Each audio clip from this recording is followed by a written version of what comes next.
Hello everyone, कैसे हैं आप सभी। आई होप आप सब बहुत ही अच्छे होंगे। तो आपका फिर से स्वागत है मेरे मिनी ब्लॉग में। आज मुझे जाना है कीर्तन, तो मेरा गेटअप रहेगा कुछ ऐसा इस तरीके का। तो मिनी ब्लॉग में मेरे साथ बने रहिए। तो सुबह के बज रहे हैं 6 बजे। मेरे बच्चे को मैं उठाती हूँ क्योंकि मेरे बच्चे 7:30 बजे उनका रिक्शा आ जाता है, तो मुझे अपने बच्चों को भी रेडी करना है। तो सबसे पहले मैं सुबह उठ के जाती हूँ छत पे मेरे थोड़े से पेड़ पौधे मैंने लगा रखे हैं, उनको पानी देना भी बहुत ज़रूरी होता है। कहते हैं ना, पेड़ पौधे भी एक अपने बच्चों की तरीका होते हैं, उनका भी ख्याल उतना ही रखना पड़ता है जितना मैं अपने बच्चों का रखती हूँ। तो मैं सबसे पहले उठ के अपनी छत पे जाती हूँ, छत पे अपने पेड़ पौधों को पानी देती हूँ जाके, और वहाँ पे फ्रेश होती हूँ जाके, क्योंकि आज मुझे थोड़ा जल्दी भी फ्रेश होना है और जल्दी मुझे रेडी भी होना है। गेटअप मैंने आपको पहले ही दिखा दिया है कीर्तन का, कि आज मैंने सोचा है मैं इस तरीके से कीर्तन में रेडी होके जाऊंगी। क्योंकि कहते हैं ना कि कीर्तन में देवी माँ का कीर्तन होता है, तो रूप भी देवी माँ का जैसा लगना चाहिए। तो आज मैंने रात को ही डिसाइड कर लिया था कि मैं रेड कलर की साड़ी और बहुत अच्छा मेकअप करूँगी, क्योंकि कीर्तन में लगना चाहिए कि हम लोग कीर्तन में आए हुए हैं। कहते हैं ना, मेकअप भी जिस जगह आप जा रहे हो उसी हिसाब से आपको मेकअप करना है। अगर आपको मेरा मेकअप थोड़ा सा भी पसंद हो तो प्लीज़ मेरे चैनल को फॉलो एंड लाइक ज़रूर कीजिएगा। मैं आपको लाइव आके ज़रूर दिखाऊंगी कि मेकअप किस तरीके से किया जाता है। तो फाइनली मेरा ये पेड़ थोड़ा सा सूख गया था, क्योंकि मैं थोड़े बहुत दिन के लिए अपनी सिस्टर के यहाँ कानपुर चली गई थी। तो मेरे पेड़ पौधों में किसी ने भी पानी नहीं डाला, क्योंकि अगर मैं अपने पेड़ पौधों में पानी नहीं डालती तो मेरे घर पर कोई भी पानी नहीं डालता है, क्योंकि मैं ही डालती हूँ। बाकी सबको याद नहीं रहता है कि हमारी छत पे पेड़ पौधे भी लगे। तो मुझे बड़ा ही दुख हुआ कि मैंने इतनी मुश्किल से इस पेड़ को अपना अच्छा किया था, अब वो सूख गया फिर से। कोई नहीं, मैं फिर से इसको हरा भरा कर लूँगी, वो तो मेरी चीज़ है, मेरे बच्चे हैं। कहते नहीं, बच्चों को खिला पिला के मोटा किया जाता है, तो पेड़ पौधों को भी खिला पिला के मोटा कर लिया जाता है गाइज। तो आप लोग मेरी इस बात से सहमत हो तो प्लीज़ कमेंट्स में मेरे पेड़ पौधों के लिए राधे राधे तो लिख ही दीजिएगा।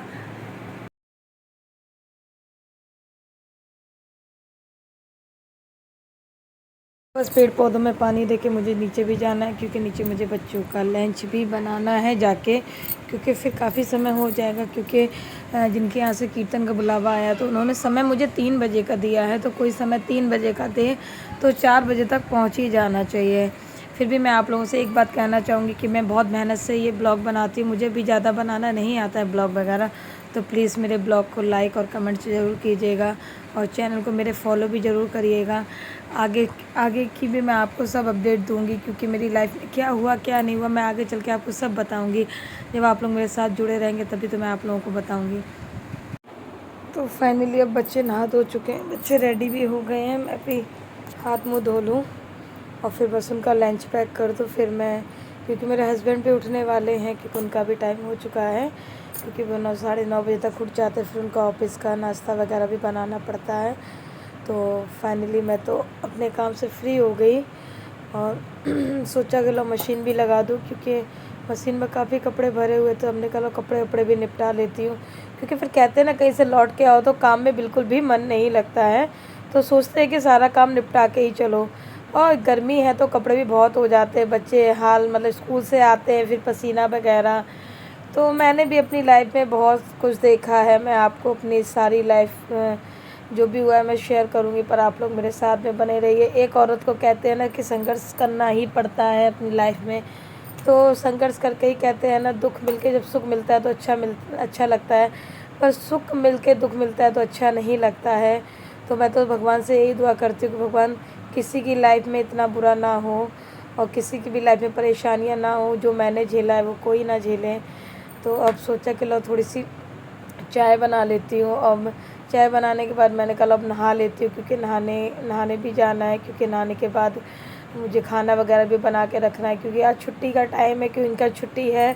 तो आज फिर मैंने नहा धो के फ्रेश होके मैंने पूजा कर ली, और पूजा करने के बाद अपने लड्डू को भी रेडी कर दे। क्योंकि मैं कितनी भी लेट हूँ, कितनी भी काम में फंसी हूँ, लेकिन मैं अपने मंदिर में अपने लड्डू को तैयार करना कभी नहीं भूलती हूँ। चाहे मैं कितनी भी लेट हो जाऊँ जाने के लिए, मैं जाना कैंसिल कर देती हूँ, पर अपने लड्डू को बिगैर रेडी करे, बिगैर तैयार करे हुए मैं कहीं भी नहीं जाती हूँ। तो फाइनली मैं यही कोशिश करती हूँ कि मेरे लड्डू मेरे हर ब्लॉग में मेरे साथ में रहें। लेकिन कभी कभी ऐसा होता है कि मेरे लड्डू घर पे रहते हैं और मुझे कहीं जाना पड़ता है, तो मैं तो भाई इनको भी बोल के जाती हूँ कि मैं जा रही हूँ, मेरा घर रखाए रहना। तो खैर बहुत अच्छे से मेरे घर की रखवाली भी करते हैं, मैं इनसे मिल के जाती हूँ, फिर इनसे मिल के आती हूँ। और फाइनली जिसके घर में लड्डू होते हैं ना उसके घर में तो कोई परेशानी होती ही नहीं है। फिर मैंने जल्दी जल्दी खाना बनाया क्योंकि हस्बैंड घर पे थे, उनकी छुट्टी थी। तो उनका कहते हैं ना, आदमी लड़के एक ही जैसे होते हैं, उनका एक ही कहना होता है कि आप कहीं भी जाइए, मुझे उससे कोई मतलब नहीं है, पर मेरे लिए खाना बना के जाइए, मुझे खाना वाना खिला के जाइए, फिर आपको जहाँ जाना है आप वहाँ जा सकती हैं। तो इतना सारा तो आइटम बना दिया, भिंडी की सब्ज़ी बनाओ, राजमा बनाओ, जीरा चावल बनाओ, तो इतना सब बनाने में फ्रेंड टाइम तो लग ही जाता है। अच्छा आप लोग बताइए, क्या कुकिंग क्या जल्दी हो जाती है? टाइम तो लगता ही है। फिर मैंने जैसे तैसे मैंने सारी खाना पीना बनाया, सारे बर्तन वर्तन इकट्ठे किए।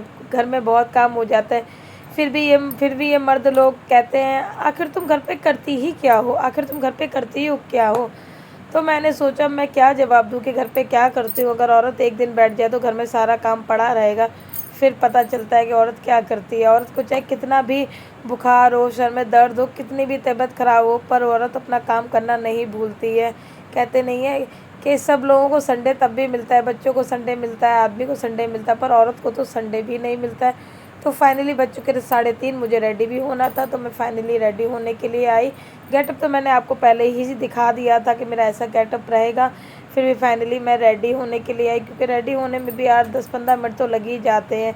हालांकि मैं ज़्यादा मेकअप नहीं करती हूँ, मुझे लाइट ही मेकअप पसंद है, मुझे ज़्यादा मेकअप पसंद नहीं है, लेकिन फिर भी थोड़ा बहुत तो टाइम लग ही जाता है।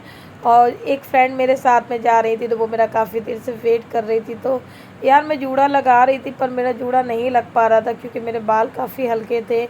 तो जैसे तैसे मैंने करके जूड़ा तो लगा लिया, बना लिया था, पर पीछे का मुझे कुछ दिख नहीं रहा था कि मेरा जूड़ा कैसा लगा है। फिर भी आप लोगों को अगर मेरा तैयार होना थोड़ा सा भी अगर अच्छा लगा हो तो प्लीज़ मुझे बता दीजिएगा। पीछे मेरी बेटी बैठी थी, मैंने उससे कहा मुझे बेटा मेरा हेल्प कर, तो कहती नहीं मम्मा मैं नहीं करूँ, उसने साफ मना कर दिया। फिर मैं फाइनली तैयार हो गई, ऐसा मेरा लुक था। और फाइनली लुक तो आपको दिख ही रहा है, ऐसा लुक था। फिर हम लोग उनके घर पे पहुँचे। घर पे कीर्तन वगैरह चल रहा था, लेकिन हम लोग थोड़ी देर बैठ के बातचीत की और बहुत ही अच्छा लगा। सभी लोग आए हुए थे, काफ़ी लोग आए हुए थे, उनकी फ्रेंड वगैरह, और हम लोग भी गए थे। तो ये जो रेड साड़ी में दीदी दिख रही हैं, इन्हीं के घर पे कीर्तन वगैरह था। तो इन्होंने हम लोगों को टाइम भी दिया। कहते हैं जिसके घर में काम होता है तो टाइम नहीं होता। ये है उनका मंदिर, ये है इनकी दुर्गा माता, जिसके कीर्तन में हम लोग गए थे। तो कमेंट में कमेंट में जय माता दी ज़रूर लिख दीजिएगा। एक जय माता दी तो जयकारा बनता ही है। फाइनली पता नहीं दीदी ने क्या बोल दिया, मुझे इतनी ज़ोर से हंसी आई।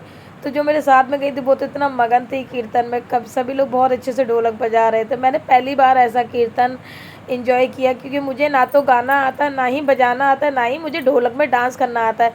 तो इसलिए मैं बुलावा जाने के लिए बहुत पीछे रहती हूँ। ऐसा लगता है ना मन में कि कहीं मेरी बेइज्जती ना हो जाए, कोई कह दे मिट्टी का ढोलक बजाओ, मैं क्या बोलूँ, मुझे आता ही नहीं है ढोलक। तो फिर आने रेड वाली दीदी साड़ी जो पहने हुए वो आई, उन्होंने टाची वगैरह लगाई। वो तो नाचने में हर चीज़ में बहुत परफेक्ट थी। और जो उनकी गली में जो लेडीजें वगैरह थी वो भी काफ़ी अच्छी थी।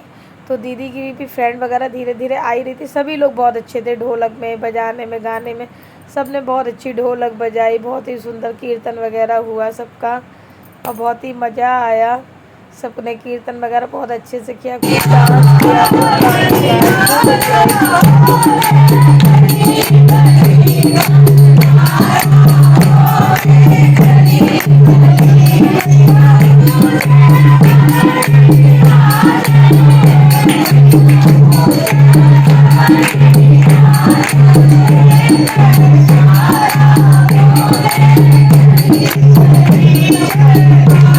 हमारे यहाँ पे जब कीर्तन होता है तो किसी देवते की ढोलक वगैरह दिया जाता है, ढोलक वगैरह लगती है। तो सभी लोगों से कहते हैं कि माता की चौकी जब होती है तो कीर्तन करने से मतलब शुभ माना जाता है।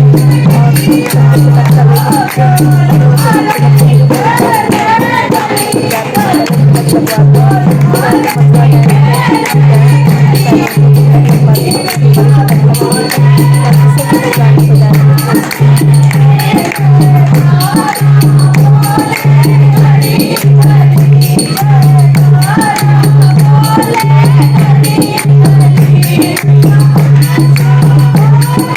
फिर कीर्तन वीर्तन करके सब लोग थक चुके थे। फिर सबने नाश्ता किया। नाश्ते में मैं आपको बता दूं कि हम लोगों को गरम गरम समोसा और कोल्ड ड्रिंक मिली थी। वो बहुत ही अच्छी लग रही थी, क्योंकि समोसे बहुत ही अच्छे थे, पता नहीं किसकी शॉप के थे ये तो मुझे जानकारी नहीं है, पर समोसे का टेस्ट बहुत अच्छा था, गरम गरम समोसे थे, बहुत ही अच्छे समोसे थे।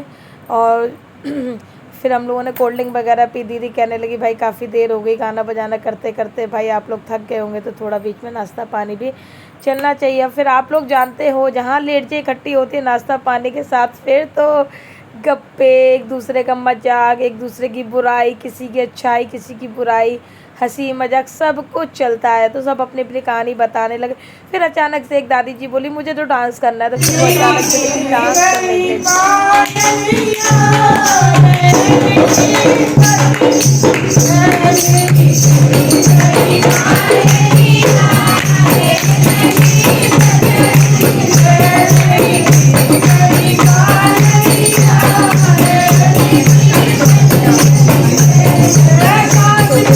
टाइम काफ़ी हो रहा था, हम लोगों ने सबने विदाई ली।